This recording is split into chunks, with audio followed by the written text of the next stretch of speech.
സ്ഥലം വാങ്ങുക, വീട് വാങ്ങുക എന്നുള്ള നമ്മുടെ ഏറ്റവും വലിയ ആഗ്രഹമാണ്. പക്ഷേ ഇത് നിങ്ങൾ ചെയ്യാൻ പോകുമ്പോൾ നിങ്ങൾ പല സ്ഥലത്തും വഞ്ചിക്കപ്പെടാറുണ്ട്.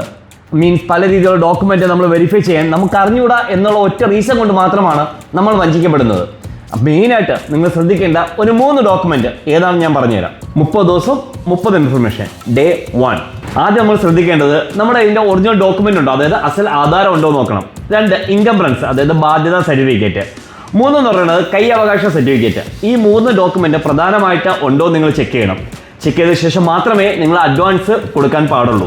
നമ്മുടെ കയ്യിൽ അസലാധാരം, അതായത് പ്രമാണം കിട്ടിയ ശേഷം നമ്മൾ വ്യക്തമായിട്ട് അത് വായിച്ചു നോക്കുക. അതും കരടച്ച രസീതുമായിട്ട് നിങ്ങൾ ഇൻകംബ്രൻസിന് അപ്ലൈ ചെയ്യുക. അത് 15 വർഷം അല്ലെങ്കിൽ 30 വർഷമാണ് അപ്ലൈ ചെയ്യേണ്ടത്. നമ്മൾ ബാങ്കിൽ ലോൺ നമ്മൾ ട്രൈ ചെയ്യുകയാണെങ്കിൽ ചില ബാങ്കുകാർ 15 വർഷവും ചില ബാങ്കുകാർ 30 വർഷമാണ് അത് മെയിനായിട്ട് നോക്കുന്നത്. ഈ ഇൻകംബ്രൻസ് എടുക്കുന്ന വഴി നമുക്ക് ഈ വസ്തുവിന് എന്തെങ്കിലും ബാധ്യതയുണ്ടോ, അതായത് ഈ വസ്തു ഏതെങ്കിലും ലോണിലിരിപ്പുണ്ടോ, അല്ലെങ്കിൽ എന്തെങ്കിലും ജപ്തി നടപടി സ്വീകരിച്ചതാണോ, ഏതെങ്കിലും അറ്റാച്ച്മെന്റ് ഉൾപ്പെട്ടതാണോ എന്നുള്ളത് ആ ഒരു ഇത് വഴി തന്നെ നമുക്ക് അറിയാൻ പറ്റും.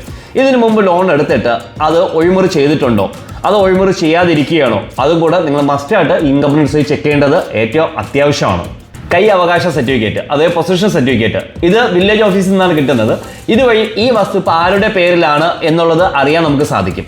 ഈ 3 ഡോക്യുമെന്റും മസ്റ്റായിട്ട് നിങ്ങൾ വെരിഫൈ ചെയ്യുക. അതിനുശേഷം മാത്രം വസ്തുവിന് നിങ്ങൾ അഡ്വാൻസ് കൊടുക്കുക. ഒരു ടോക്കൺ കൊടുത്ത ശേഷം കളക്ട് ചെയ്യുന്ന ഈ ഡോക്യുമെന്റ് എല്ലാം നിങ്ങളോ അല്ലെങ്കിൽ ഒരു ആദരയെഴുത്തുകാരനെ കൊണ്ടോ അതല്ലെങ്കിൽ ഏതെങ്കിലും ഒരു വക്കീലിനെ കൊണ്ടോ മസ്റ്റായിട്ട് വെരിഫൈ ചെയ്തതിന് ശേഷം മാത്രം നിങ്ങൾ അഡ്വാൻസ് കൊടുക്കുക.